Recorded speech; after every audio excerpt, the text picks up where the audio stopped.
I've always been interested in the outdoors and travel. And when I was in Germany, in my hometown in Freiburg, for 7 months, I went to visit some mines and collected some minerals, copper sulfate, in the Black Forest. I started in chemistry when I went to Ohio State. The war came along. I was sitting in a car with my best friend who was in geology. And he and I had traveled a bit, and he showed me some interesting bluffs in southern Ohio and so on. And so after the war, when I came back from the service, where I was a pilot and flight engineer in the Air Corps, I decided that really I want to stay in science. I would have been a very good, an extremely good lab analytical chemist, but a very unhappy one. And so I switched because of my friendship with a geologist before the war. I switched to geology. I stayed at Ohio State, where I'd started, run by Edmund Speaker, who had some of his training in Germany, and he took a liking to me. And I didn't know that I would go to graduate school, but he encouraged me to go to graduate school. In fact, for the field course that every geologist had to take, instead of my taking the course, he put me with a PhD guy doing field work, and I actually, by the end of that summer, I was doing quite a bit of mapping by myself.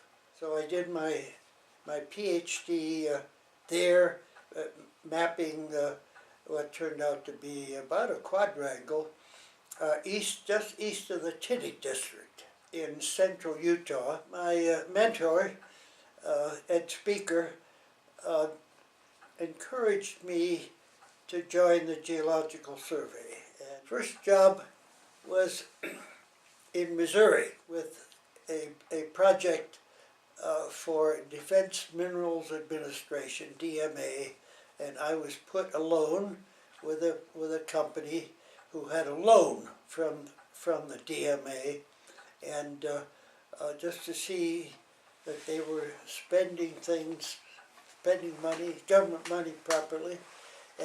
But while I was there, I did some mapping underground in the lead belt, the eastern Missouri lead belt. The mineralization in the lead belt was confined to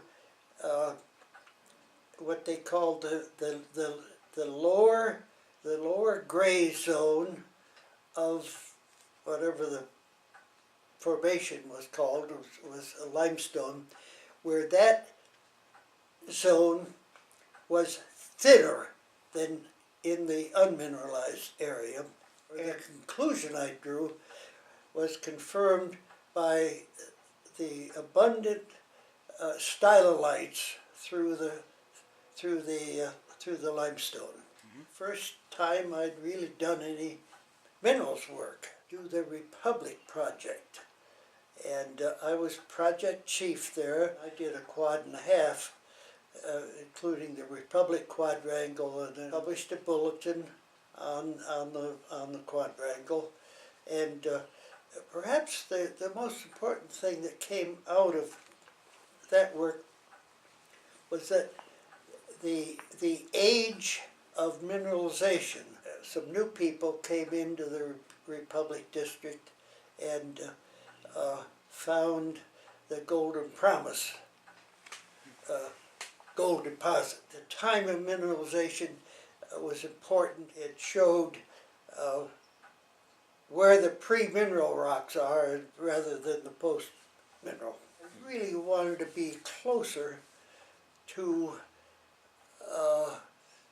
seeing the usefulness of my work rather than just seeing an academic exercise. I did the first geologic map of the Kramer deposit, the big borax deposit. In fact, it's the biggest borax deposit known in the world, and it's almost pure borax. I saw that was very, very useful. It was done actually through the survey for the Navy.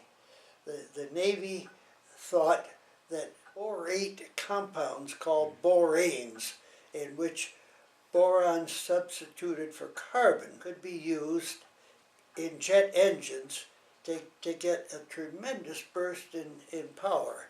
I was picked to organize a group, pick a couple of guys from our group in the US, a couple of geologists, to go to South America and establish a high camp in the Argentine Andes.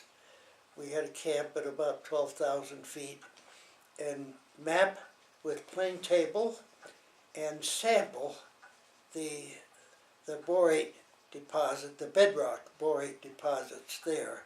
I attracted the attention of the 20 Mule Team Company, and the president then asked me whether I'd be interested in joining Borax, who didn't have a geology department of all things. And that furthered my interest in going to industry, where I thought I could probably be of more use and perhaps be more interested.